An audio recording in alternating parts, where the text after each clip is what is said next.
Taste the Daily. Theni மாவட்டம் போடியில் தொடர்ந்து சாலையில் சென்ற 3 நபர்களை தெருநாய் கடித்ததால் அப்பகுதி மக்கள் அச்சமடைந்துள்ளனர்.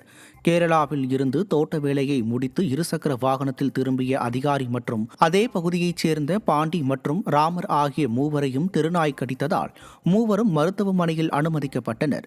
இதனால் சாலையில் செல்லவே அச்சமாக இருப்பதாக கூறும் மக்கள் பராமரிப்பின்றி சாலைகளில் உலாவும் தெருநாய்களை கட்டுப்படுத்த செயலற்ற ஸ்டாலின் அரசின் போடி நகராட்சி நிர்வாகம் நடவடிக்கை மேற்கொள்ள வேண்டும் என கோரிக்கை விடுத்துள்ளனர்.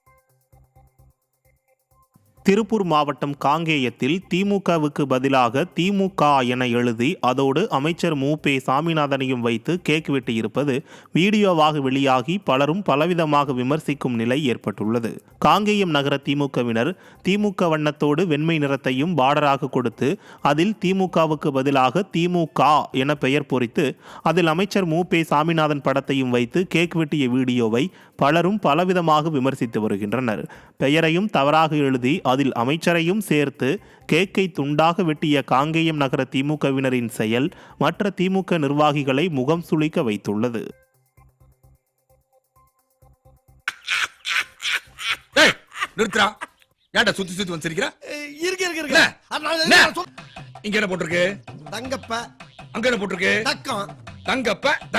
அப்படி படிக்க கூடாது. கொஞ்சம் சேர்த்து வச்சு படிங்க. ஈரோடு மாவட்டம் பவானிசாகர் அருகே தாளவாடி மலைப்பகுதியில் வளர்ச்சி திட்ட பணிகளை அதிமுக சட்டமன்ற உறுப்பினர் பன்னாரி தொடங்கி வைத்தார்.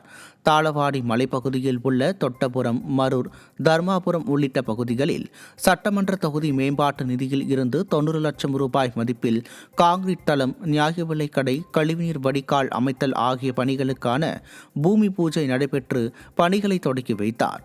இந்நிகழ்வில் கழக நிர்வாகிகள் பலர் கலந்து கொண்டனர். திருச்சியில் காவிரி ஆற்றில் மூழ்கிய 3 மாணவர்களை தேடும் பணியில் பல்வேறு தரப்பினரும் ஈடுபட்டு வருகின்றனர். 10ஆம் வகுப்பு படிக்கும் மாணவர்கள் 10 பேர் அரையாண்டு தேர்வை முடித்த கையோடு அம்மா மண்டபம் படித்துறையில் குளிக்க சென்றனர். அப்போது ஜாகிர் ஹுசேன், விக்னேஷ், சிம்பு ஆகிய 3 மாணவர்கள் ஆற்றில் அடித்துச் செல்லப்பட்டனர். மாணவர்களை தேடும் பணி தீவிரமாக நடந்து வருகிறது. இந்த நிலையில் காவிரி ஆற்றில் முதலைகள் நடமாட்டம் இருப்பதால் அங்கிருந்த பொதுமக்கள் அப்புறப்படுத்தப்பட்டனர். இரவில் போதிய வெளிச்சம் இல்லாத காரணத்தால் தேடும் பணியில் தொய்வு ஏற்பட்டது. கடலூர் மாவட்ட ஆட்சியரிடம் பட்டா, மின்சாரம், சாலை உள்ளிட்ட வசதிகள் செய்து தரக்கோரி கிராம பெண்கள் மனு அளித்தனர். பன்ருட்டி அடுத்த விஸ்வநாதபுரம் கிராமத்தை சேர்ந்த பெண்கள் மாவட்ட ஆட்சியர் அலுவலகத்தில் நடைபெற்ற மக்கள் குறைகேட்பு கூட்டத்தில் பங்கேற்றனர். அப்போது குடிசை மாற்று வாரியத்தின் கீழ் வீடு கட்டி கொடுக்க வேண்டும், தங்கள் பகுதிக்கு பட்டா, மின்சாரம், சாலை உள்ளிட்ட அடிப்படை வசதிகள் செய்து தர கோரிக்கை விடுத்தனர். மேலும் தாங்கள் இது தொடர்பாக பலமுறை புகார் அளித்தும் திராவிட மாடல் அரசு நடவடிக்கை ஏதும் எடுக்கவில்லை என்றும் குற்றம் சாட்டினர்.